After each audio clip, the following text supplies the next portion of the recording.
தேவனே நான் ஓமதண்டையில்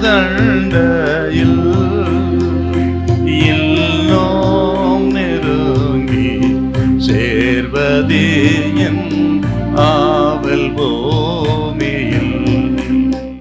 மத்தேயு 19:21-22. அதற்கு இயேசு, நீ பூரண சற்குணனாய் இருக்க விரும்பினால் போய் உனக்கு உண்டானவைகளை விற்று தரித்திரருக்கு கொடு, அப்பொழுது பரலோகத்தில் உனக்கு பொக்கிஷம் உண்டாயிருக்கும், பின்பு என்னை பின்பற்றி வா என்றார்.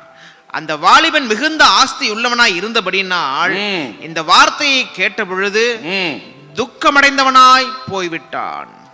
இயேசுவை பின்பற்றாமல் துக்க முகமுடையவனாய் போய்விட்டான். எங்கே போயிருப்பான்? எதுக்கு வந்தான்? ஆண்டவரே, நித்திய ஜீவனை சுதந்திரிக்க நான் என்ன செய்ய வேண்டும்? அதுதான் விருப்பம்.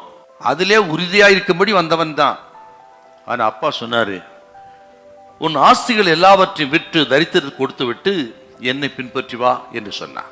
ஏன் அப்படி சொன்னார்னா, இவன் இருதயத்துல பொருளாசை இருக்கிறது, பண ஆசை இருக்கிறது. பணமே இவனுக்கு தெய்வமாயிருக்கிறது. பொருளாசையே இவனுக்கு தெய்வம். தேவன் இருக்க வேண்டிய இடத்திலே இவன் பணத்தை வைத்திருக்கிறான், பொருளை வைத்திருக்கிறான். ஆகவே இது இவனுக்குள்ள இருக்கிறபடினால் இவன் நித்திய ஜீவனை உறுதியாய் பற்றி கொள்வதற்கு தடையா இருக்கிறது. ஆகவே தன் இடத்தை ஆண்டவர் கண்டுபிடித்து, உன் ஆசையை விற்று தரித்திரருக்கு கொடு.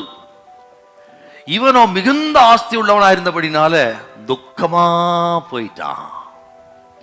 இவனத்துல நல்ல குணலா இருந்ததுங்க. பகிரங்கமாய் ஓடி வந்தான். அந்த காலத்துல யூதர்கள் இயேசுவை தேடி வரக்கூடாது, சட்டம் இருந்தது, அவர்களுக்குள்ள போட்ட சட்டம். இவன் பகிரங்கமாக இயேசுவை தேடி வந்தான். நடுத்தெருவிலே முழங்கால் படியிட்டான். அதை விட நல்ல போதகரே என்று சொன்னான். சிறு பிராயம் முதல் இதெல்லாம் கடைபிடிக்கிறேன். அடே அப்பா, எத்தனை நல்ல குணம் பார்த்தீங்களா? ஆனா என்ன இவன் தவறுனா, அப்பா சொல்றாரு, என்னை பின்பற்றி வா.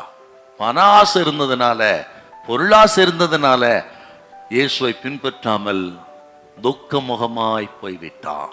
தேவனுக்கு முதலிடம் கொடுக்கவில்லை, தேவனை இரண்டாவதாக வைத்து விட்டான், பணத்தை முதலாவது. அதான் இவன் பிரச்சனை.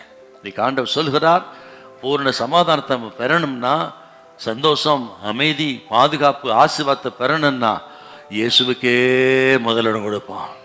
எல்லாம் முதலிடம் ஆண்டு கொடுங்க. எனக்கு இயேசு போதோன்னு முதலிடத்துல ஆண்டு வைங்க. ஒரு குறையாப்பா வைக்கவே மாட்டார்.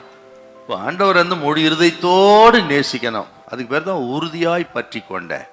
அப்படி நேசிங்கள். என்ன வந்தாலும் எனக்கு ஆண்டவர் போதும்னு நில்லுங்க. நான் சொல்லுகிறேன், உங்களுக்கு தேவ சித்தத்தில் நிற்கும் போது போராட்டங்கள் வரலாம், பிரச்சனைகள் வரலாம். ஆனால் தேவ சித்தத்தை உத்தமமாக நீங்கள் கடைபிடித்தால், உறுதியா இருந்தீங்கன்னா, பாடுகள் வந்தாலும் சரி, உங்களை எங்க கொண்டு போய் சேர்க்கணுமோ சேர்ப்பாரு, உங்களுக்கு என்ன கொடுக்க வேண்டுமோ கொடுப்பாரு. அது அதின் காலத்தை நேர்த்தியா செய்வார், தவறவே தவறாது. ஹல்லேலூயா, ஹல்லேலூயா.